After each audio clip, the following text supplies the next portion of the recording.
Bismillahirrahmanirrahim. Bismillah, alhamdulillah. Wassalatu wassalamu ala rasulillah Sayyidina Muhammad ibn Abdillah wa ala alihi wa ashabihi wa azwajihi wa dhurriyyatihi wa ahli baitihi wa man tabi'ahum bi ihsan ila yaumil qiyamah.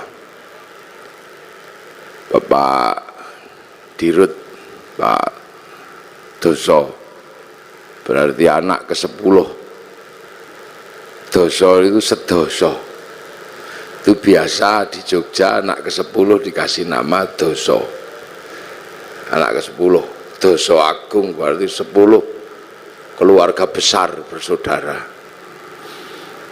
Bapak Komisaris Utama, Bapak Heri Bowo, dan seluruh jajaran komisaris dan direksi, karyawan, pelindo, hadirin al-hadirat yang berbahagia.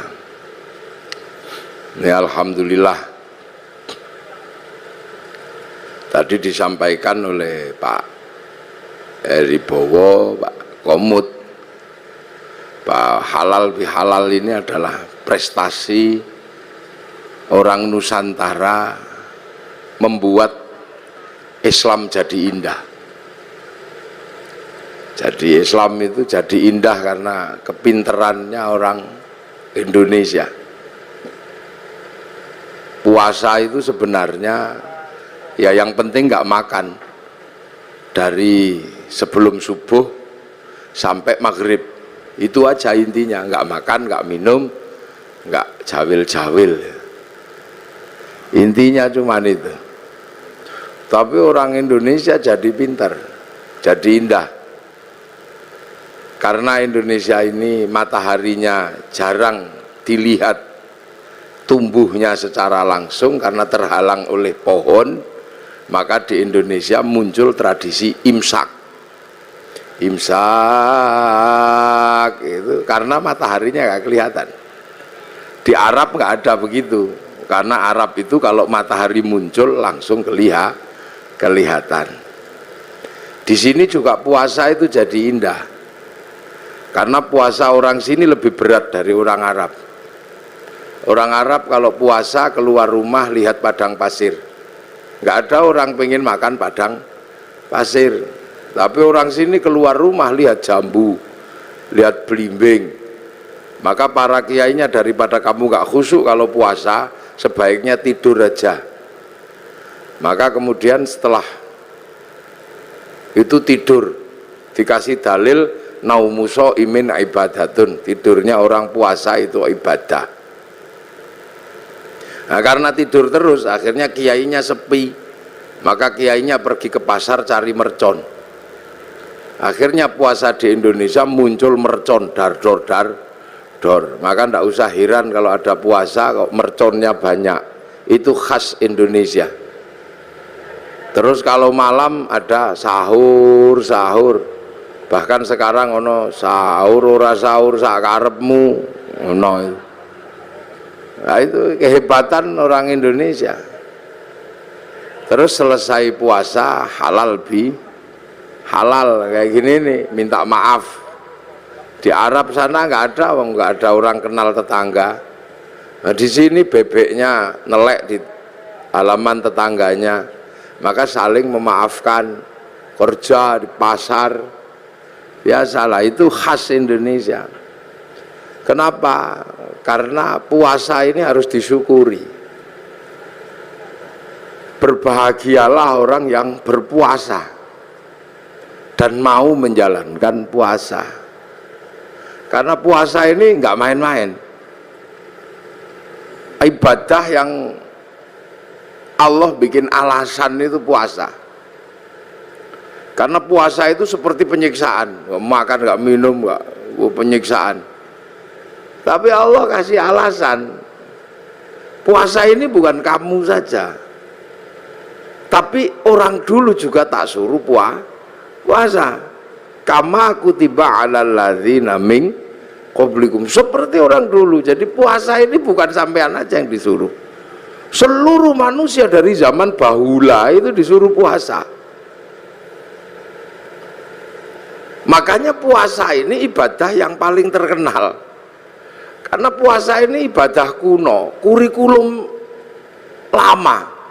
Ibarat sekolah, kurikulum yang nggak pernah hilang itu berhitung. Matematika itu nggak pernah hilang kurikulumnya. Puasa itu juga sama, kurikulum kehidupan yang nggak pernah dihilangkan oleh Allah. Semenjak zaman Nabi Adam sampai Nabi Muhammad. Nabi Adam itu puasa juga. Sehari di bulan tanggal 13, 14, 15 rembulan itu puasa.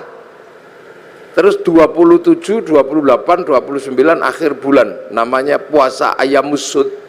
Kalau hari terang puasa Ayyamul Bid. Nabi Idris juga puasa, dikenal dengan puasa tanpa nyawa, bila roh, makanan tidak ada nyawanya, tanpa ikan, nasi mutih nih cara orang sekarang. Nabi Dawud juga puasa, sehari iya sehari enggak.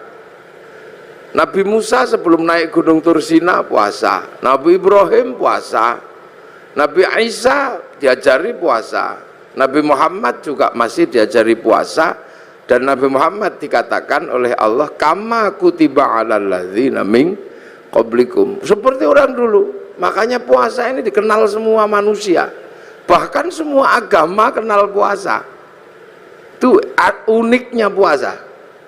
Dulu ada agama kuno, sekarang punah agama itu, namanya agama Zoroaster. Nabinya Zarathustra, ajarannya nihilisme. Kalau orang Jawa bilangnya suwung. Itu Tuhannya dua, Tuhan terang namanya Ahriman, Tuhan gelap namanya Ahura Mazda. Nah, dua Tuhan ini suka kelahi, usil. Tuhan terang penguasa matahari, Tuhan gelap penguasa rembulan. Kalau dua Tuhan ini kelahi, Tuhan terang kok kalah gerhana matahari. Orang Zoroaster puasa 3 bulan. Kalau Tuhan gelap kalah gerhana matahari, puasa 40 harian gitu. Puasa. Ini orang Zoroaster. Cuman agama Zoroaster itu punah, berganti menyembah api, yang akhirnya di dalam Al-Quran dikenal dengan Majus atau Majusi. Cuman agama Majusi ini punah juga, karena raja terakhir Majusi namanya Rustum yang ada di Persia sana masuk Islam. Raja Rustum ini anaknya dinikahkan dengan anak Sayyidina Ali bin Abi Thalib, namanya Sayyidina Husain, lahir Sayyid Ali Zainal Abidin. Nah, karena masuk Islam kemudian orang Majusi tidak lagi menyembah api. Cuman orang Majusi kalau menyembah api, apinya ditaruh di bangunan tinggi panjang, itu namanya manaro. Sehingga kemudian setelah nyembah Allah, apinya dibuang, manaronya ditaruh di depan masjid. Akhirnya masjid orang-orang ex Majusi punya manaro. Begitu seluruh kaum muslimin lihat masjid orang Persia punya manaro, kok bagus, maka kemudian seluruh kaum muslimin berlomba-lomba bikin manaro di depan masjid, yang akhirnya sampai Surabaya jadi menoro. Di puasa. Lu ini Islamnya begitu. Kalau masjid khas Arab yang asli ya kotak tutupnya pelepah kurma. Menoro itu, menara itu dari tradisi Majusi dulu. Kubahnya itu ketika Islam ketemu dengan Nasrani yang di Konstantinopel, kemudian punya masjid, ada kubahnya itu sumbangan dari gereja dulu. Makanya kubah masjid sama kubah White House itu sama, kubahnya istananya Presiden Amerika ya sama kubah. Lah itu orang Majusi. Orang Hindu juga disuruh puasa. Jadi Hindu juga mengenal puasa, namanya upawasa. Upawasa itu nggak makan, nggak minum, nggak menyentuh perempuan, untuk persiapan muksa. Muksa itu mati terbaik ala Hindu, hilang raga dan sukmanya, hanya bisa dilakukan oleh orang Brahmana. Kalau orang kesatria nggak bisa hilang, maka dibakar, dingaben. Kalau di bawahnya ada kasta namanya Wisya, pegawai negeri. Nah, sampean-sampean pegawai ini kastanya Wisya. itu dibakar matinya kalau sudah punya uang. Kalau belum punya uang nabung dulu. Nah di bawahnya ada sudra. Sudra ini petani, pedagang, itu sudra, tukang las, itu sudra. Nah di bawahnya ada kasta namanya paria, pengemis. Ini matinya nggak ada yang ngurus. Di bawahnya ada kuca. Kuca ini tukang ngutil. Jadi hidupnya ngentit. Apa itu? Tukang motong bansos lah kalau ininya. Itu kuca. Itu matinya juga nggak ada yang ngurus. Di bawahnya ada meleka, maling. Kalau ketahuan lari. Tapi di bawahnya ada namanya candala, maling kalau ketahuan berani. Nah ini begal itu. Nah ini nggak ada yang ngurus. Nah, makanya mati terbaik itu moksa. Supaya bisa moksa melakukan upawasa, nggak makan, nggak minum, nggak menyentuh perempuan. Nanti tubuhnya mengecil, kecil, lap, hilang, imaterial. Itu namanya moksa. Tapi waktu itu banyak yang gagal, sudah mengecil, ingat istrinya, maka macet, jadi jenglot atau Bathara Karang itu. Makanya kalau ada yang ketemu jenglot jangan dijual mahal, itu produk gagal moksa. Itu asalnya begitu. Makanya dulu terus orang-orang di sini mengambil ajaran yang lebih mudah, bukan menahan hawa nafsu tapi ngumbar hawa nafsu. Namanya ajaran Bhairawa Tantra. Itu upacaranya namanya pancamakara, laki perempuan utuh kabeh melakukan hubungan seks bebas sak mblengere. Sisane sekarang di Gunung Kemukus Boyolali itu. Terus minum arak sak mblengere itu. Perutnya biar kenyang, kasih makan makanan termasuk tumpeng. Nanti biar kalau sukmanya pergi, tubuhnya masih ada, namanya ngrogo sukma, kasih makan daging manusia, maka tukul sumanto. Akhirnya orang di sini mampu punya ilmu ngrogo sukma. Sukmane pergi diajak nyolong, namanya ngepet. Sukmanya pergi diajak mateni wong, namanya santet. Dijak mencintai perempuan, namanya pelet. Itu kuat sekali ajaran itu. Sehingga dengan ajaran Bhairawa melalui lautan Kertanegara sanggup menaklukkan Mongolia, menjadi negara terkuat di dunia, penakluk 2/3 dunia. Itu karena penganut Bhairawa. Itu pelindo sekarang lah, pakai pelayaran. Itu makanya dulu terus paling berat itu Islam masuk ngadepi yang ini. Maka didatangkan ulama Persia namanya Sayyid Samsuddin Al-Baqir Al-Farsi, tapi lidah Jawa, lidah Hono Coroko, maka nyebut Sayyid Samsuddin Al-Baqir Al-Farsi meleset dari Syekh Subakir itu. Lidah susah orang Jawa. Sayyid Jamaluddin Al-Husaini Al-Kabir jadi Syekh Jumadil Kubro. Karena lidah Hono Coroko itu kan susah. Alhamdu keluarnya Al-Kamdu. Ya Hayu ya Qayyum ya Kayuku ya Umu. Robbil Alamin keluarnya Robbil Ngalamin karena punyanya Mogo Botongo. Gak punya dot, punyanya lo, maka Ramadan keluarnya Romlan.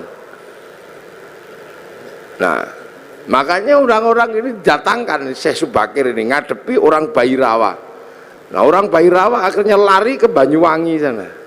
Dipimpin Menak Sembuyu Bajul Sengoro. Nah, di sana diajar sama muridnya Syekh Subakir namanya Maulana Ishaq. Makamnya di Kemantren Lamongan itu. Akhirnya Menak Sembuyu nyerah, anaknya yang perempuan dikasihkan sama Mbak Ishaq. Lahir Raden Ainul Yakin Sunan Giri, makamnya Gresik. Maka orang Bhairawa hilang, lari ke Bali.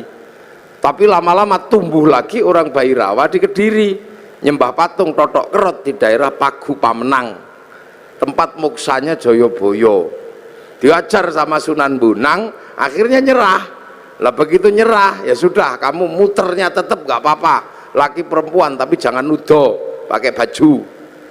Arak diganti teh, kopi atau air putih. Tumpeng karena itu halal nasi gak apa-apa. Ingkung manusia diganti ingkung pitik. Mantra Ngrogo Sukmo diganti kalimat tauhid la ilaha illallah. Makanya kemudian ada Indonesia punya tradisi tumpeng tumpengan. Itu yang dandani namanya Sunan Bonang. Nah, Sunan Bonang mengajarkan kepada Sunan Kalijogo muridnya untuk disebarkan di seluruh Jawa. Sunan Kalijogo mengajarkan pada muridnya namanya Sunan Geseng.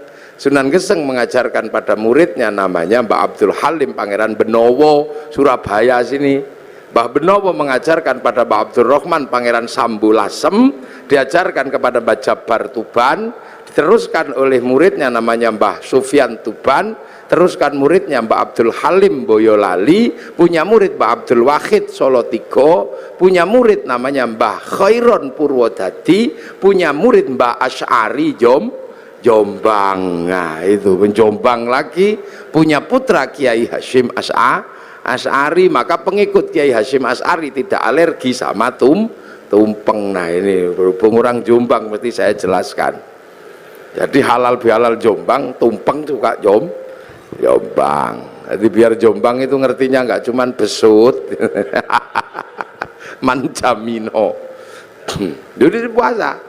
Makanya karena upawasa itu nggak makan, nggak minum, nggak menyentuh perempuan, makanya ketika Islam datang membawa tradisi nggak makan, nggak minum, nggak menyentuh perempuan, namanya Syahrus Siam, kok seperti upawasa, maka orang Indonesia menyebutnya bulan puasa. Jadi kalau sampean pengen tahu kenapa Ramadan kok disebut bulan puasa, karena dulu ada namanya upawasa, nggak makan, nggak minum, nggak menyentuh perempuan, makanya kemudian Syahrus Siam disebut bulan puasa karena dulu upawasa. Orang Buddha itu juga pelajaran puasanya ada. Ketika ingin mendapatkan kesempurnaan menuju nirwana, itu puasa di bawah pohon bodhi, pakai kain selempang, tidak pakai daleman. Itu waktunya tidak terbatas sampai mendapat pencerahan. Agama besar Yahudi juga puasa. Kalau peringatan Yom Kippur mereka puasa. Nasrani juga diajari puasa. Kalau hari Jumat Agung menjelang Paskah juga puasa. Jadi hampir semua agama itu kenal puasa. Karena apa? Ini syariat kuno. Makanya tidak usah heran kalau ada puasa. Apalagi orang Jawa. Orang Indonesia ini hobi kalau yang namanya puasa. Makanya variasi puasa terbanyak itu di sini. Ada puasa makan pupus daun namanya ngidang. Ada puasa mangan polo pendem yang di bawah tanah namanya ngerowot. Ada puasa tidak kena matahari namanya pati geni. Ada puasa gandul duit namanya ngalong. Ada puasa diem macam bisu. Ada puasa ngeluyuhur aja namanya ngidan. Ada variasi puasa itu macam-macam itu di sini. Dan bagi orang Nusantara dan orang dunia, puasa ini menempati sejarah tersendiri. Hampir seluruh cerita besar itu bermula dari puasa. Rasulullah mendapatkan wahyu setelah puasa, naik turun gunung di Gua Hira, hampir dilakukan selama 15 tahun. Syekh Abdul Qadir Al-Jilani mendapatkan ma'rifatullah itu setelah puasa 25 tahun di padang pasir, dibimbing Syekh Mubarak Al-Majzumi, jadi Sultanul Aulia. Di Jawa Sunan Kalijaga rojone berandal, bisa jadi wali karena puasa 3 tahun. Sunan Geseng itu tadinya cuma tukang ngambil kelapa itu, tapi kuat puasa 3 tahun, baca Ya Hayyu Ya Qayyum, itu bisa lari di atas air dan bisa meneruskan perjuangan Sunan Kalijaga. Padahal dia keliru, yokayuku yokayumu. Saridin disuruh puasa sama Sunan Kudus, kalau kamu mau jadi penerusku yang hebat, puasa 3 tahun di atas pohon kelapa, baca Allahu Akbar, dilakukan 3 tahun, jadi pengganti para wali namanya Syekh Jangkung. Akhirnya Saridin, wong Pati pasti kenal itu, dan itu pun keliru mestinya Allahu Akbar, keliru lowo bubar. Jadi sejarah besarnya puasa, jangan sembrono. Ki Gede Pemanahan penjenengan cerita sama Sunan Kalijogo, jeng Sunan saya pengen juga jadi raja. Ki Penjawi dapat pati, Kang Mas Pak Raden Fata pun entuk Demak, kabeh pun entuk niku Haryo Penangsang angsal Pajang, Kang Mas Joko Tingkir dapat Joko Tingkir dapat Pajang, Haryo Penangsang dapat Jipang. Saya dapat daerah mana? Ki Gede Pemanahan. Matur Sunan Kalijogo, ya ndak ada, semuanya sudah habis yang baik-baik, tinggal 5 tempat, itu pun tempat setan. Tempat setan pertama ada di ujung timur namanya Alas Purwo. Tempat setan kedua ada namanya Alas Roban. Tempat setan ketiga ada namanya Alas Larangan Cirebon. Tempat setan keempat ada namanya Alas Ketonggo Ngawi. Lah tempat setan yang kelima namanya Alas Mentau lereng Merapi. Makanya kamu milih yang mana? Milih Mentau aja. Wah, kalau kamu milih Mentau setannya gede-gede, kamu puasa 20 tahun biar ditemani sama Ki Ageng Giring, jangan turun. Puasa 20 tahun di Bang Lampir Gunung Kidul, ini Pak Doso pasti tahu itu. Itu bekas bokongnya itu sampai nyitak begini. Akhirnya apa? Mampu betul Bubak Alas Mentau ditemani Ki Gede, apa Ki Gede pun temani Ki Ageng Giring.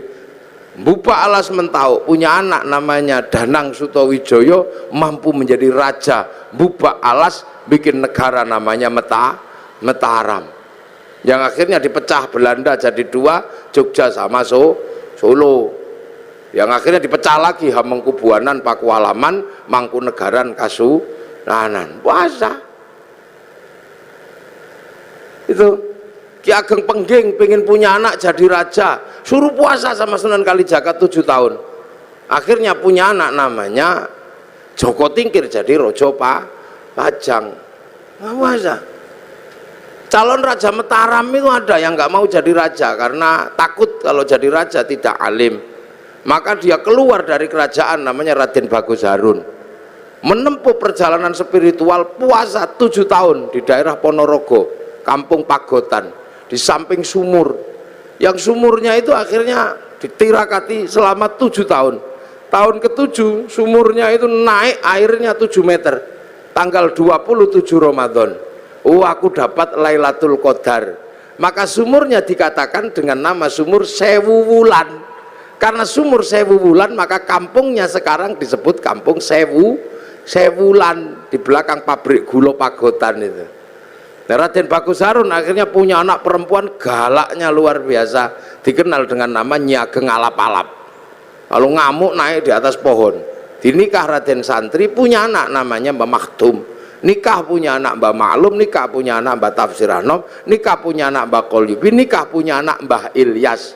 Mbah Ilyas menjadi kandepak pertama di Surabaya. Punya anak perempuan galak namanya Nafikoh. Dinikah sama Kiai Hasyim Asy'ari, punya anak Kiai Wahid Hasyim, nikah sama Nyai Solikah binti Bisri Sansuri Jombang, punya anak Abdurrahman Wahid. Bener-bener terjadi seorang ulama jadi presiden walaupun 2 tahun luwung. Cara puasa. Lu makanya kayak Lirboyo itu, pondok besar Lirboyo itu, ketika Kiai Mbah Manap mau mendirikan Lirboyo, wong itu pusatnya berandal, suruh puasa, ngerowot, jangan makan yang di atas tanah, makan umbi-umbian. Dijalankan selama 56 tahun. Makan uwi, tahu uwi? Ngerti nggak uwi? Uwi umbi-umbian gede itu. 56 tahun makan uwi, sampai akhirnya uwinya hilang, dicuri genderuwo. Nah, akhirnya diganti gadung sama Mbah Manap, akhirnya gadungnya dicuri genderuwo. Akhirnya karena makan genderuwo, genderuwonya makan gadung, akhirnya jam 12 malam genderuwonya mendem. Angin ribut terjadi di Lirboyo, pondoknya ambruk karena ada genderuwo makan gadung. Akhirnya sama Mbah Manap dikasih minum minyak jarak, terus sembuh. Kasih tugas nimba untuk air mandinya santri, pakai singgot pring panjang, itu nyinggot namanya. Nah, maka di Lirboyo dulu zaman mondok, sampean kalau tahu itu ada kriat kriut itu genderuwo nimbo. Nah, tapi sekarang genderuwonya pensiun karena Lirboyo sudah punya sanyu. udah pensiun. Luar besar. Tuh. Makanya di Jogja ada orang menempuh jalan puasa, namanya Sukirah. Ini Pak Doso ya. Sukirah ini perempuan biasa, tapi punya cita-cita pengen punya anak jadi raja. Padahal bukan tetangganya raja, istri raja juga bukan, maka tetangganya olok-olok paling anakmu nanti jadi presiden, apa jadi raja deh ketoprak. Tapi Bu Sukira nekat puasa 9 bulan sambil ya Allah pengen punya jadi raja ya Allah. Itu 9 bulan anaknya lahir, laki-laki keriting jemblok itu dikasih nama Soeharto, itu jadi presiden 32 tahun. Nah, itu makanya dulu jalan puasa ini banyak ditempuh oleh nenek moyang kita. Pengen istri cantik kok ditolak, orang dulu puasa. Masuk masjid kalau santri baca ya Rahmanu ya Rahim, 7 hari 7 malam I love you. Lah ya, kalau nggak mau ya Rahmanu ya Rahim ya cari pohon besar, bawa beringin di kantor Pelindo itu, baca sunah mata kaji ajiku jaran goyang ya I love you sama saja, yang penting puasa. Lu puasa ini menghasilkan energi yang luar biasa. Ini yang kadang manusia akhir nggak ngerti. Makanya ayam aja ngerti kalau pengen neteskan telur puasa 21 hari. Nanti ayam netes. Ulet itu kalau pengen terbang dia puasa jadi kepompong. Ngepompong dulu baru terbang jadi kupu. Ular itu kalau mau melungsungi ya puasa. Nanti kulitnya ganti lebih mudah lah lagi. Makanya kita berdoa semoga puasa kita seperti puasa kupu-kupu, puasanya ulet habis jadi kepompong terbang jadi kupu-kupu. Jangan kayak puasanya ular, setelah puasa tetap aja keluar ular, sekali ulo tetap ulo. Ini itu jangan puasa. Dukun-dukun bayi dulu itu bodoh-bodoh ndak pinter, cuman yok apa loku atau tapi puasanya kuat ya brul gitu ya keluar. Dan puasa ini nggak pandang bulu, dibikin baik ya mandi, dibikin jelek ya mandi. Makanya dukun-dukun santet itu kalau puasanya kuat santetnya ya teksek. Bahkan orang cari nomor juga puasa loh. Ini puasa ini menempati ranking tersendiri. Makanya orang-orang tua dulu hobi yang namanya puasa itu. Kalau punya hajat atau besar puasa deh, puasa. Hasil saya pernah punya pengalaman orang naik daftar tentara gak keterima. Ini angkatan laut. Daftar angkatan laut itu gak keterima karena tingginya kurang 5 cm. Udah daftar kemana-mana gak keterima. Akhirnya saya suruh puasa 3 hari. Hari pertama 3 teguk 3 kepal buka sahurnya. Bacaan apa Gus? Moconen wodowo. Dibaca selama 3 hari wodowo. Begitu waktunya daftar diukur lebih 5 cm. Untung ora iku nih sing dawa kan. Kudune kan dhuwur tapi keliru saya perintahnya. Tapi kan yakin begitu diukur naik 5 cm. Tasyakuran motong sapi, begitu motong sapi saking senengnya saya ukur ternyata kurang 5 cm lah. Waktu itu meterannya yang mengkeret atau yang baca yang bingung. Nah sekarang ada di angkatan laut Surabaya, maka cari aja kalau ada tentara yang kurang 5 cm ya dia itu.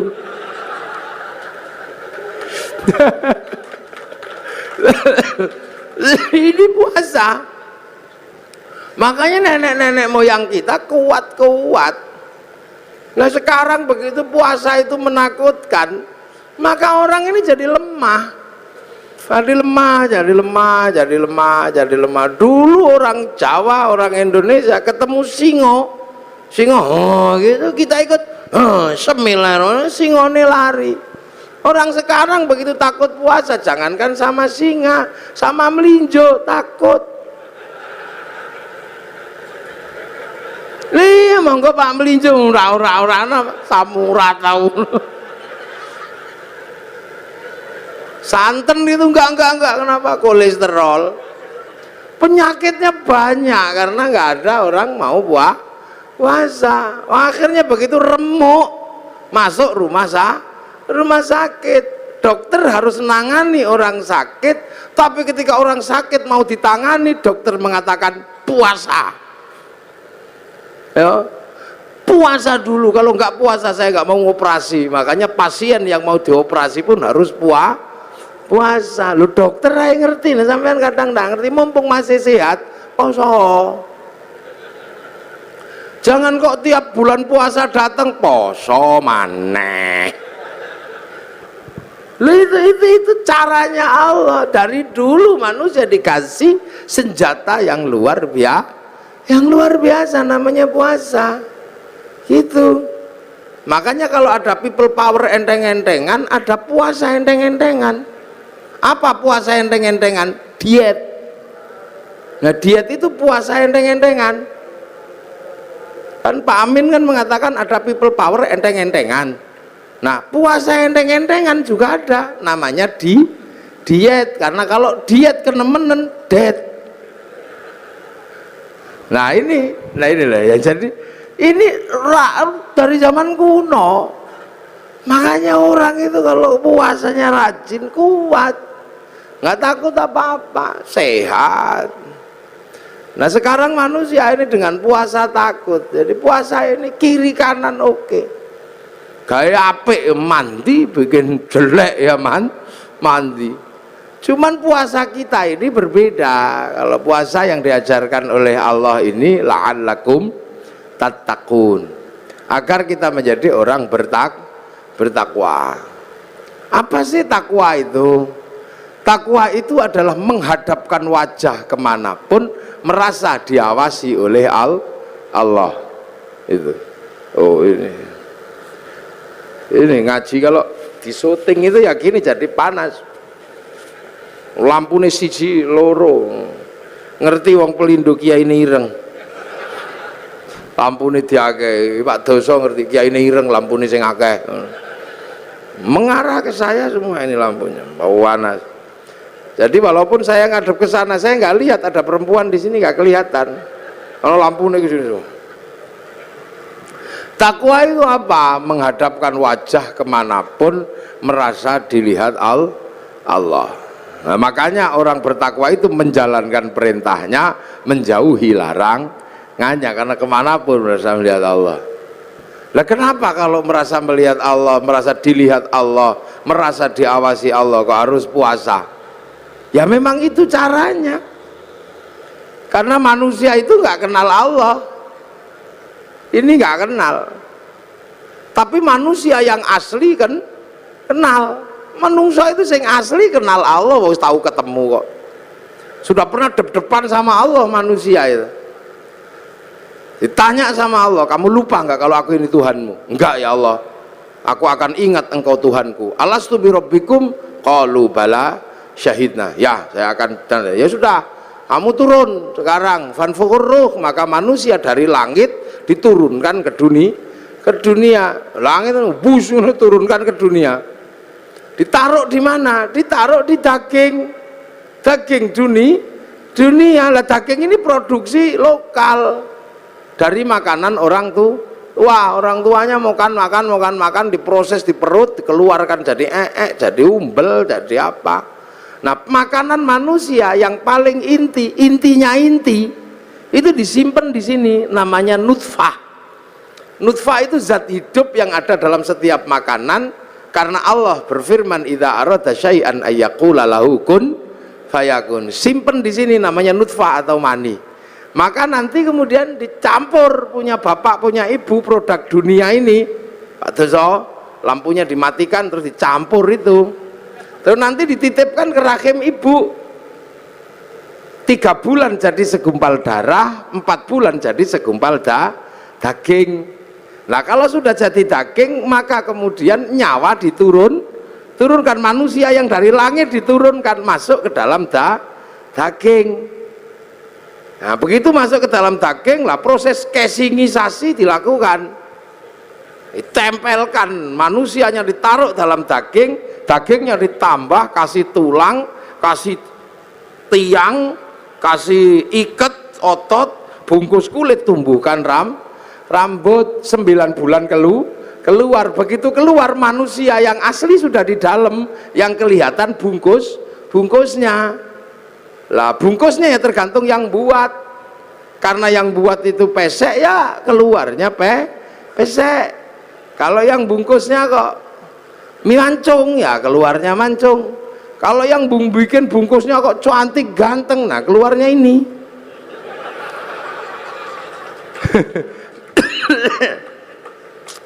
Lah ini maka perempuan itu tempat menanam itu menumbuhkan. Makanya Islam mengajarkan nisa hukum harsul lakum, perempuanmu untuk menanam. Proses casingisasi di perempuan. Makanya perempuan itu seperti sawah.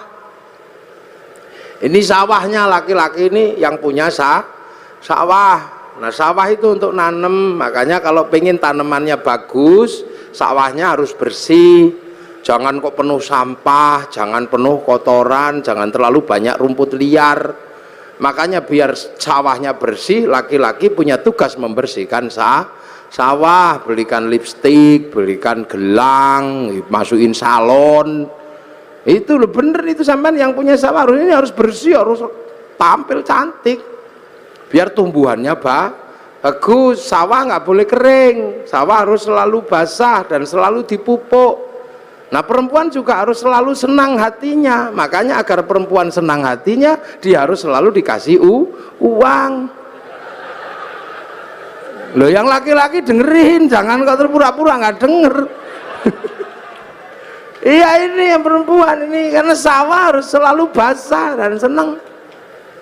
Sawah itu kalau dikasih tanaman nggak boleh dibakar. Maka begitu juga perempuan kalau ditanami nggak boleh marahi. Maka perempuan itu nggak elok kalau dimarahi. Iya, perempuan kalau marah-marah boleh, karena perempuan itu kalau marah-marah sebenarnya lagi buang sampah. Lebih bener perempuan itu buang sampah, karena kehidupan perempuan itu lebih susah dari laki. Perempuan itu pusing. Makanya perempuan itu stres. Saya pernah jadi perempuan sehari aja nggak kuat. Loh iya, saya pernah jadi perempuan sehari nggak kuat, gara-gara saya ribut sama istri saya. Ribut itu perkaranya apa? Perkaranya anak. Saya pulang ke rumah itu berantakan. Saya ngomel sama istri saya, ya dede sing rewang sakmene akeh, sudah banyak yang rewang, santri sakmene kok yo masih rusuh kayak gini. Mungkin lagi head kayaknya istri saya, langsung nyelantap itu. Mas jangan gitu, sampai nggak pernah merasakan jadi perempuan. Anakmu ini ayo gitu, sampai mau kalau jadi perempuan ya tidak mau, saya coba sehari saja nggak apa-apa. Akhirnya teken kontrak saya menjadi perempuan sehari. Begitu jadi perempuan sehari, jam 2 malam istri saya tak suruh pergi. Pergi kamu sana yang jauh, jangan kelihatan kalau anak bangun. Ini ada uang 10 juta, ajak temanmu sana. Loh iya, wong saya mau jadi perempuan, saya tak kasih uang 10 juta, suruh pergi sama teman-temannya. Kamu makan harus habis itu, ajak habisin makan. Tapi nanti kalau saya telepon karena nyerah, kamu harus cepat pulang. Hitam di atas putih ini saya terjadi. Namanya juga saya juga emosi. Akhirnya pergilah dia. Subuh bangunkan anak, saya contoh istri saya pidatoni anak saya, nggak bangun, melungker gini. Biasanya istri saya kalau anak nggak bangun dicubit, ikutlah saya nyubit. Kalau dicubit sama ibunya dia bangun, tak cubit ditendang saya. Mulai pusing, nggak mau bangun. Wah, akhirnya saking judeknya anak turun dari ranjang ono sing nggawa pempes, pusing. Wis setengah stres saya udah jam segitu. Terus dimandikan. Biasanya kalau istri saya mandikan kan disemproti satu-satu gitu. Tak semproti, ngamuk karena nggak panas. Katuan sing siji begitu tak panas sih, kepanasan. beratnya itu. Habis itu makan, setelah makan tak suapi satu-satu, saya nyontoh aja. Biasanya kan anak saya dijejer gitu terus disuapi satu. Saya yang nyuapi disembur, jarine kegeden, piringnya diuncal no. Stres, dan saya gagal menyekolahkan anak-anak sampai jam 7 masih ribut gak mau sekolah. Ndasku mumet. Jam 10 itu rumah itu dicat semua pakai lipstik, digambari. Jam 1:30 saya nyerah jadi perempuan. Dek pulang, ampun, menyerah saya. Pulang ternyata istri saya sudah di tetangga gitu, langsung pulang. Iya saya ngerti sampean gak akan kuat. Tak cekel tangannya, tak ambung ping pitu itu saya. Semenjak itu semenjak itu saya tahu bener-bener jadi perempuan itu beratnya luar biasa. Kapok saya. Wis gak kemana-mana, aku mau dadi wedok, aku mau dadi lanang iso dolan. Iya jadi berat. Makanya saya anggap perempuan itu kalau ngomel buang sampah. Dan laki-laki itu tempat sampah. Makanya kalau perempuan kita lagi buang sampah, tempat sampahnya jangan ditutup. Nanti dibuang ke tetangga sampahnya. Weanan sama tonggo, pusing kita. Karena laki-laki itu sama anak dan istri lebih memilih istri. Loh iya, suami itu lebih sayang istri daripada sayang anak. Mulutnya aja yang sering mengatakan saya lebih mencintai anak dari kamu. Enggak, kata siapa? Laki-laki manapun pasti lebih mencintai istrinya. Buktinya ada. Pulang kerja, anak di pangku tetangga, enggak apa-apa. Terima kasih.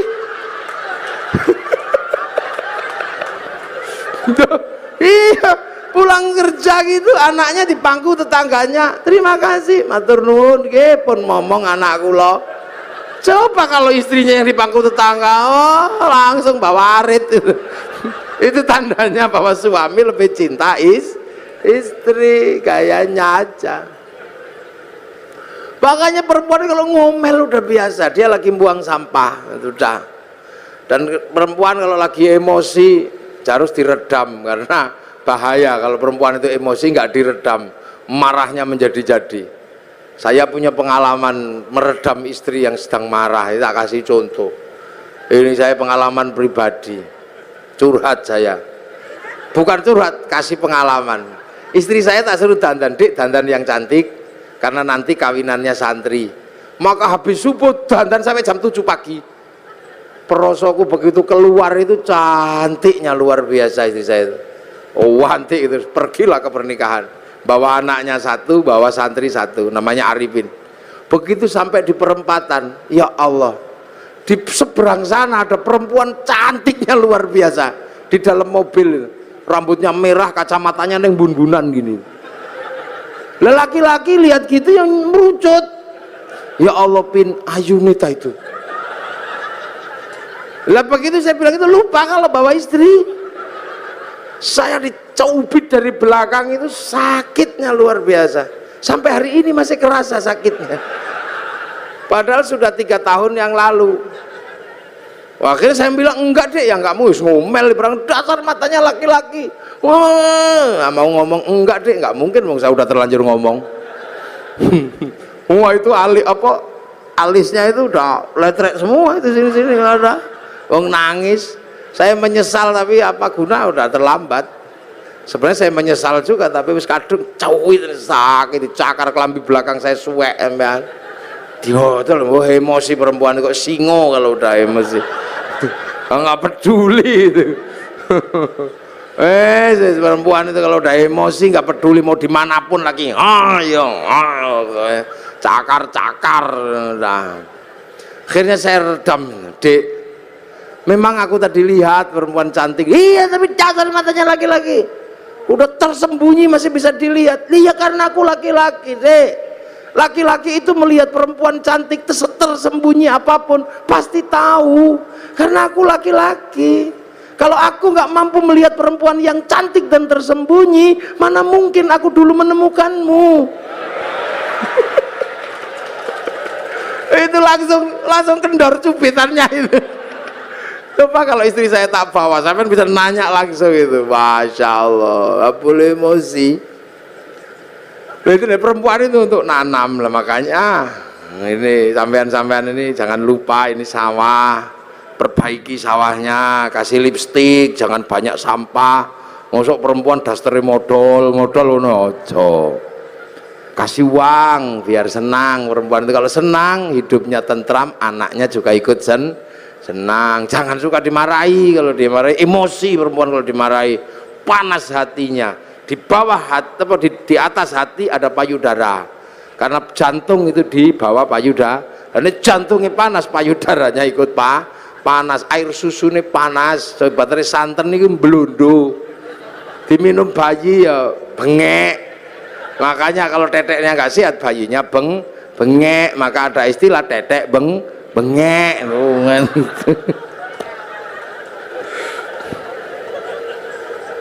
Loh itulah perempuan itu nanam untuk membuat proses casingnya manusia lah. Casing ini dunia, makanya manusia ini casingnya aja, ini tergantung yang nyita aja. Ini dunia, ini casingnya. Tangan ini dunia, maka dia senengnya dunia. Mata ini dunia, wong dari produk dunia kok. Makanya tangan laki-laki dimanapun kalau lihat bokong pasti pengen demek. Ini dunia, ndak usah tangan Pak Direktur, tangan Pak Komisaris, sama aja, wong tangan saya juga sama. Ini dunia, ndak usah heran. Tangan ibu-ibu dunia, maka pengen dikasih gelang, sama aja, yang bedakan remnya tok. Insya Allah kayak kiai ini remnya cakram, jadi pas direm set itu depan belakang berhenti. Nah rem pelindo ini kan nggak cakram, antromol tadi gitu.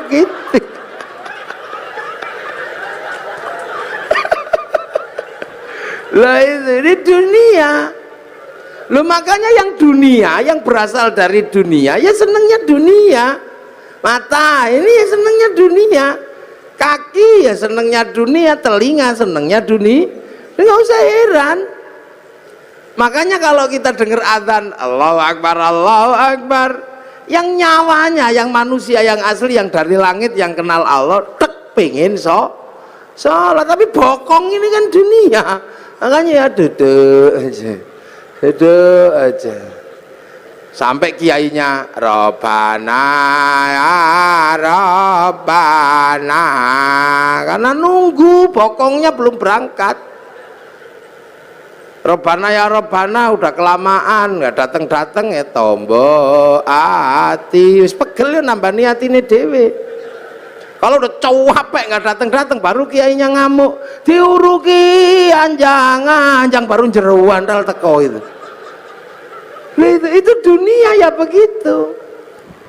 Ada orang minta gitu, paring den, tek pingin ngasih yang nyawa ini, yang akhirat. Tapi tangan ini kan dunia, begitu masuk saku, oh kasap 1.000, minggir 50, cari yang 2.000, lemas itu ya biasa. Yang donya. Makanya jangan heran kalau sholat Allahu Akbar, ini kan pengen ngadep Allah, ini wajah tuh iya, tapi mata ini dunia ya nggak bisa. Begitu melek ini ya, oh sarungnya bolong ya, nggak bisa. Allahu Akbar, kuping ini dunia. Begitu toh tet bel kantor masuk, kalau ada bakso ting bakso, hujan kretek ya Allah sepatuku kudanan. Nggak bisa yang dunia, wong ini memang dunia. Allahu Akbar, Bismillahirrahmanirrahim, Sabbihisma rabbikal a'la alladzi khalaqa fasawwa walladzi qaddara fahada. Suwe lama ini, yakin suwe.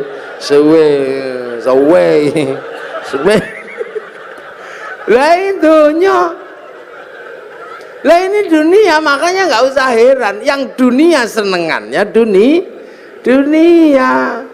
Tetapi kan ini raga punya tugas menghantarkannya nyawa, sama dengan padi punya tugas mengantarkan beras, sama dengan debok punya tugas mengantarkan pisang. Lah manusia punya tugas menghantarkan innalillahi wa inna ilaihi raji'un. Makanya nanti tiba-tiba ya sudah, satu saat ini semua akan kembali. Nah yang kembali apa? Ya nyawanya. Yang dari dunia ya dikembalikan lagi ke tanah.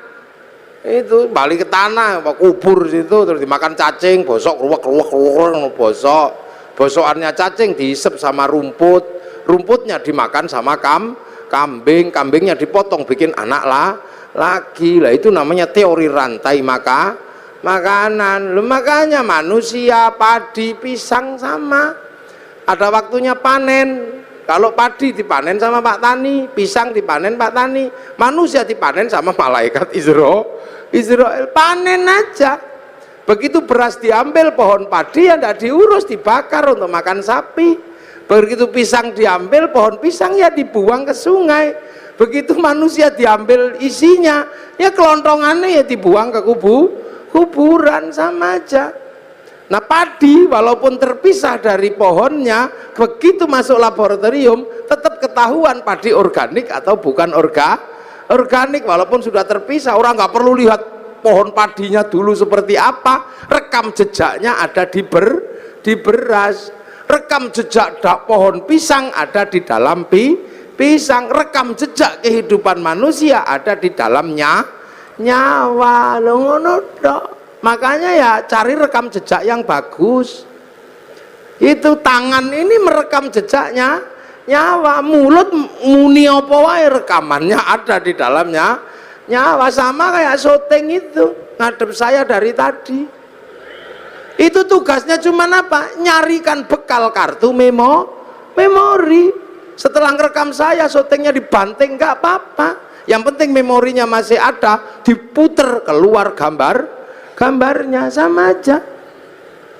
Manusia juga gitu, makanya cari rekaman yang bagus. Nah orang tidak mendapat rekaman bagus kalau nafsunya tinggi, egonya tinggi. Lah ego itu ada di dalam jasad, makanya jasad disuruh ngurangi makanannya agar ego jasadnya turun. Makanya kalau mata melihat gini, egonya turun, lihat istri gemuk, alhamdulillah, egonya udah turun, alhamdulillah gemuk, tanpa tak kasih makan 3 hari juga masih hidup. Akhirnya ruhani kita merekam, alhamdulillah. Tangan pegang panas, masya Allah. Tapi kalau ego tangannya tinggi megang telek, oh telek ini ya yang terekam telek. Sendal hilang, kalau egonya sudah turun, sendal hilang, masya Allah. Tapi ini egonya tinggi, sendalnya hilang, waduh sih ya sudah, kambing ini. Akhirnya yang terekam itu kambing. Begitu masuk laboratorium kok ada kambing dipanggil, "Beng, kok kamu ada dalam hatinya orang ini?" "Iya ya Allah, fitnah itu ya Allah, fitnah itu, hoax itu dulu. Saya nggak terima karena saya difitnah nyuri sendal, padahal seumur-umur tidak ada kambing nyuri sendal." Lu itu ada, makanya rekaman ini itu pelajaran dasarnya itu sebenarnya. Makanya manusia harus punya rekaman yang baik. Lihat Pak Preskom gini, oh ulang tahun, alhamdulillah beliau belum ada ubannya, nah kan keluar. Nah kalau yang egonya tinggi, udah setua itu, masih nggak ada ubannya, pasti semir 1 kilo itu. Akhirnya rekaman disinya semir 1 kilo. Tapi kalau egonya turun, alhamdulillah. Kita ini punya chip namanya nyawa, sampean jangan lupa. Lihat apapun direkam oleh nyawa. Seperti kamera itu, lihat saya, gitu nanti rekamannya ada itu syuting. Kalau musim kampanye, ada, ada.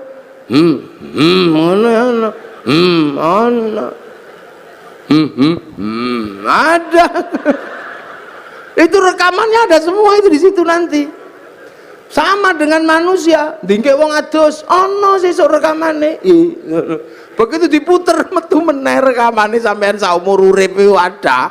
Makanya rekamlah yang yang bagus. Nah, agar rekamannya bagus, nafsunya harus diturunkan lah. Nafsu diturunkan dengan cara puasa. Makanya orang kalau puasanya ini kuat, nafsu egonya tuh turun. Sebab apa?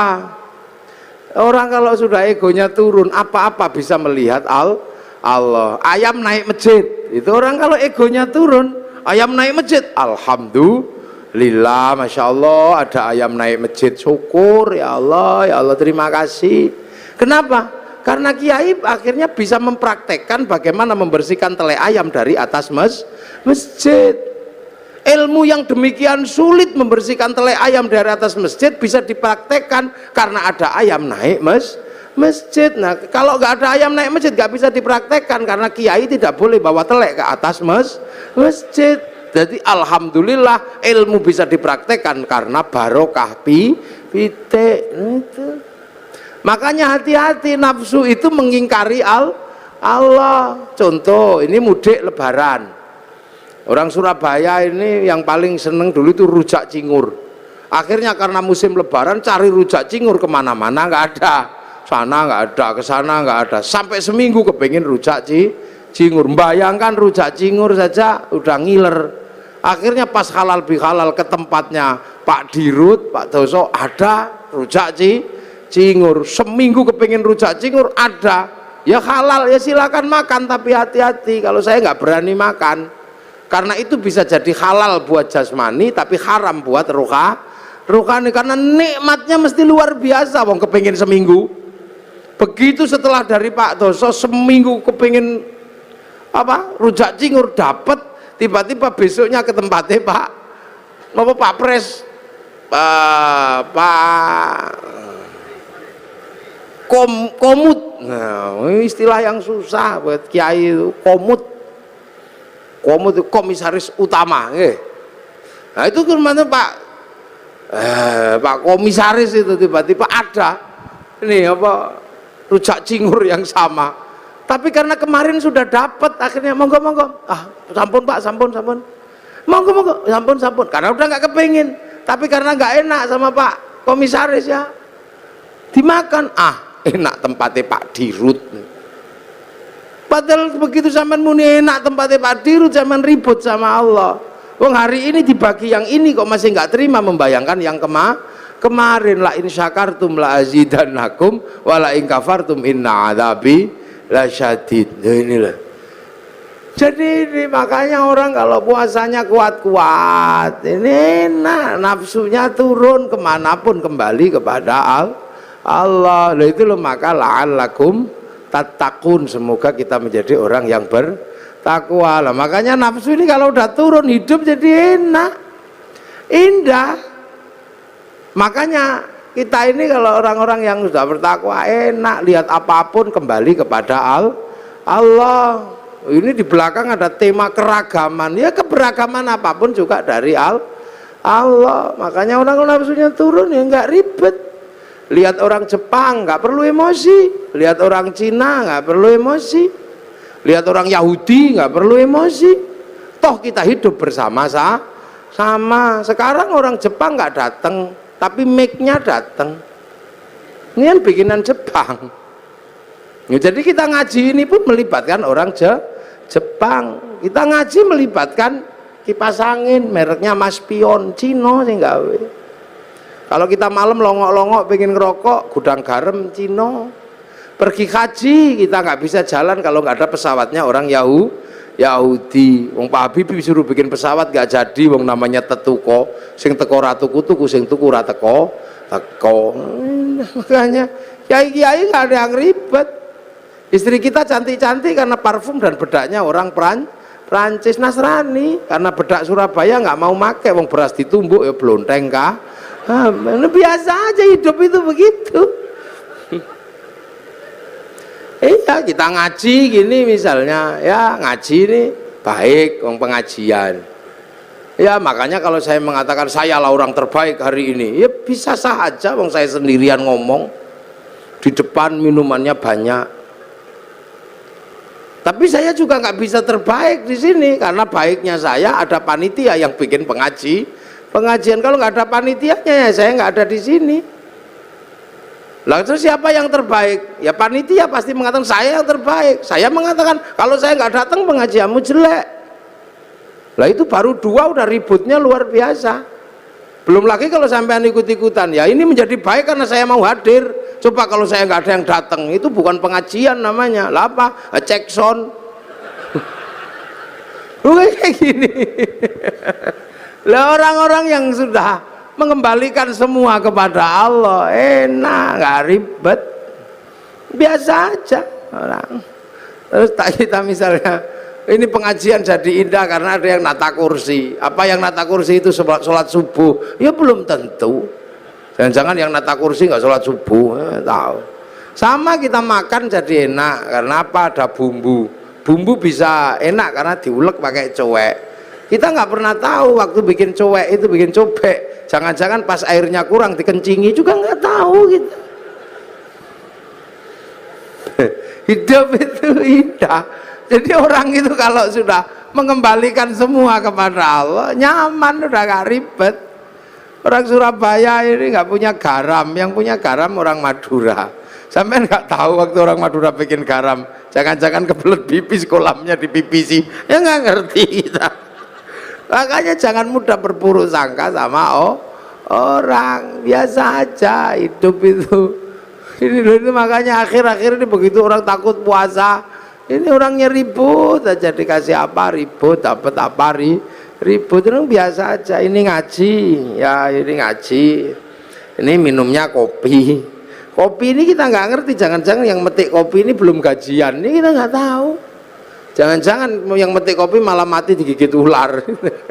Maka semua kembalikan aja deh kepada Allah. Nah ini syaratnya apa? Nafsunya turunkan minimal dengan mengurangi makan. Kita bisa berlatih untuk menghadirkan dalam setiap kehidupan merasa ada Allah, sehingga apapun rekamannya bagus. Makanya kepala sering diajak ngerekam kalau zikir la ilallah, la ilallah, la ilallah, biar kepalanya ini merekam Allah, tangannya pakai tasbih Allah, ya Allah, ini rekamannya Allah, semua direkam. Makanya sampean jangan heran, rekaman kita ini terhubung langsung dengan servernya Allah, namanya Lauhil Mahfud. Sama kayak sampean, karena punya kartu handphonenya bisa di GPS kemanapun. Sama dengan manusia, mau lari kemanapun di GPS sama Allah. Loh ya inilah, nah ini yang bisa kita ambil dari yang namanya puasa itu ini. Nah ini halal bihalal ini Pak, ini amma ba'du. Nah ini baru muqaddimah selesai. Lu saya belum mulai ngaji. Lah kan saya baru amma ba'du. Lu ngajinya kiai itu ada amma ba'du. Dari tadi sudah amma ba'du belum saya? Ya belum. Ini baru amma ba'du. Jadi ini baru muqaddimah. Ini baru pembukaan. Loh inilah artinya ini, pokoknya tahun depan ini jangan kaget, puasa aja deh. Itu jadi jalani puasa dengan sukacita. Makan ya silahkan. Boleh kok puasa itu kalau nggak tahan makan. Boleh aja, tapi jangan masuk ke belakang kindil-kindil itu. Kapan haus pengen es jeruk, apa pengen es kopior gitu, minum aja. Kamu boleh. Yang penting tidak masuk ke belakang kindil-kindil di leher ini loh. Batas mulut itu kan di kindil-kindilnya itu. Makanya sikatan boleh, nyicipi makanan boleh, tapi jangan masuk ke belakang kindil-kindil itu. Batas mulut itu bukan di sini, tapi di dalam itu. Yang ada giwil-giwilnya itu lah. Nah, kalau tidak masuk ke belakang itu, kemu boleh, sikatan boleh. Apalagi sikatan karena bukan makanan, jadi tidak ada orang niat makan odol, itu tidak ada. Tapi kalau es campur begitu masuk ya haram, langsung batal. Enak kok puasa itu. Yang tidak boleh itu ngentut di air, karena kalau ngentut di air, airnya langsung masuk celup ke dalam. Saya udah membuktikan berkali-kali kalau renang kentut, begitu yang keluar pertama air, cur gitu. Makanya sampean kalau enggak bisa paling gampang kentut di dalam air, nanti dia berfungsi seperti apa yang biasa dicelup, no itu apa, dul kolak, sama kayak gitu. Nanti terus langsung mulek, terus keluar. Nah itu tidak boleh, makanya puasa itu nggak boleh kentut di air karena airnya masuk. Tapi kamu nggak apa-apa, ngemut permen lollipop juga nggak apa-apa. Yang penting tidak masuk ke belakang kintil-kintil itu, wong itu batasnya di situ. Itu batas minimalis pokoknya. Jadi puasa itu kangen sama istri, wel tidak apa-apa, boleh. Yang penting jangan di situnya aja. Ini yang kadang orang tidak memahami, dipikir ngono ra oleh demok, boleh aja. Keuangan wal gludung. Yang penting jangan itunya aja. Kalau bisa, kalau enggak ya jangan. Duit apa sih itu? Sore-sore masak, ngicipi boleh, yang penting tidak ditelan sampai ke belakang. Til-kintil. Itu aja. Nah inilah makanya semoga ini mengingatkan kita semua tentang puasa. Selebihnya nanti ada hal yang lain, kalau masih ada waktu ya kapan lah kita sambung lagi. Ini muqaddimah aja untuk menjelaskan biar kita nggak takut puasa. Karena puasa ini kama kutiba alal ladzina min qablikum. Mudah-mudahan ada manfaatnya. Ihdinas siratal mustaqim. Assalamualaikum warahmatullahi wabarakatuh.